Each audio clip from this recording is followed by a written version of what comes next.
With Anime Central 2016 just a month away, I decided to head out to another convention in Wisconsin, No Brand Con 2016.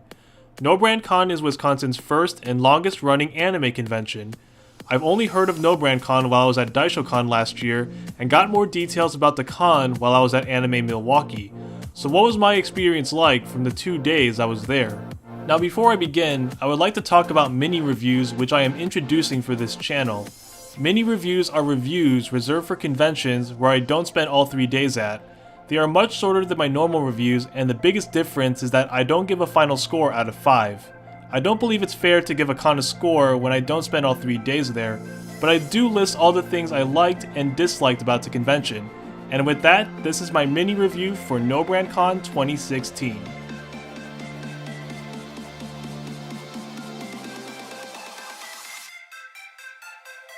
No Brand Con 2016 is a small-sized convention held at a new location, the Chula Vista Resort in the Wisconsin Dells area.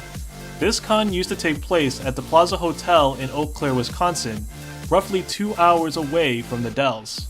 The Chula Vista holds this small con very well.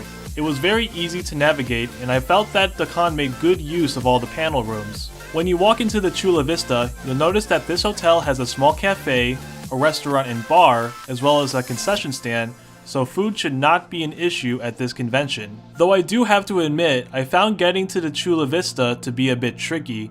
I was driving from the downtown Wisconsin Dells area, and my GPS directed me to go through a very narrow road to get to this hotel.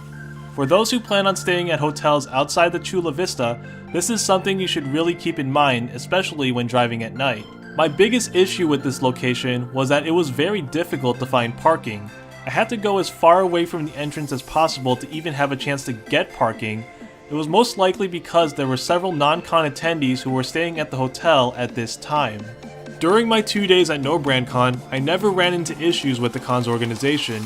All the panels I went to started on time, the staff was on point and very helpful, and the best part of all, the guidebook has the locations and times for all the panels, something that the last 2 cons I attended did not have. The organization of this convention was strong, and I believe that the staff did an incredible job to keep this con safe and well organized. No Brand Con had a nice lineup of guests for a small convention. They had a nice mixture of voice actor, YouTube, and cosplay guests, as well as several DJs. And let's not forget the lovable Samurai Dan and his wife Jillian. The panels and events that I attended were all very enjoyable. Unfortunately, I wasn't able to attend the rave, nor was I able to attend Samurai Dan's Cards Against Humanity panel. But I was able to attend the Con Horror Stories panel with most of the con's guests.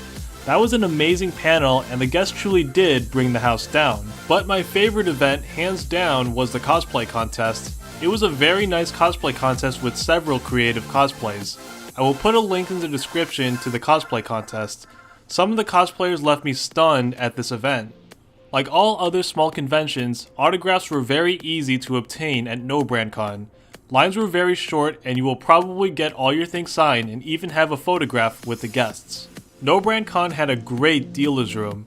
For a con this small, it had a nice selection of merchandise, and I loved how well it was laid out. They made really good use of the space in this room. The Artist Alley was equally as good. There were some artists in the Artist Alley who completely blew me away with their work. There was a lot of quality to be found at this Artist Alley. I'm sure there is something that will make you walk out with a bunch of prints. And finally, the game room at No Brand Con was awesome. As a fan of World 9 Gaming, I knew that they always pulled off incredible game rooms, and it's no different here at No Brand Con. They had a nice mixture of everything you can ask for, including console, PC, arcade, and retro gaming. And let's not forget all the tournaments that went on at this game room. It was a great place to relax between panels and events at this con.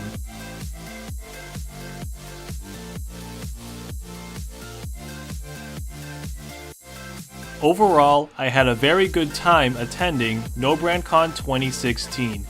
It was a nice, small, and laid-back convention that I recommend to those who want to relax and hang out with friends. It's also a convention where you can meet new people. Because of its small size, this con is a great choice to find new friends who share the same interests as you. As for the convention itself, I loved how well organized this con was.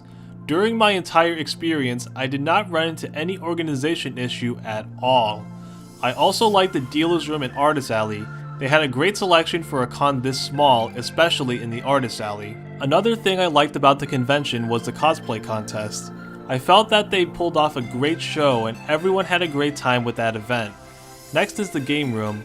World 9 Gaming delivered once again at this convention, and I can't wait to see what they have in store for us at ASEN next month. And lastly, I would like to give a big shout out to the staff. Thank you all for working hard and stepping up to make No Brand Con as great as it can be, and thank you all for your support and assistance for my con experience. The only real issue I had at this convention was that it was really difficult to find parking at the Chula Vista. But despite this issue, No Brand Con is a solid small convention that I recommend to any anime or gaming fan living out in Wisconsin. It may not be as big as other cons in Wisconsin like DaishoCon or Anime Milwaukee, but in my opinion, it doesn't need to be. It's definitely a con I believe you should not be afraid to check out. So you just heard my story from my experience at No Brand Con 2016, but that's not the only story. What was your experience like at No Brand Con 2016? Please let me know in the comments, and if you like this video, please leave a like, comment, and subscribe for more convention adventure videos. Until then, I will see you next month at Anime Central 2016. This is Justin, thank you for watching.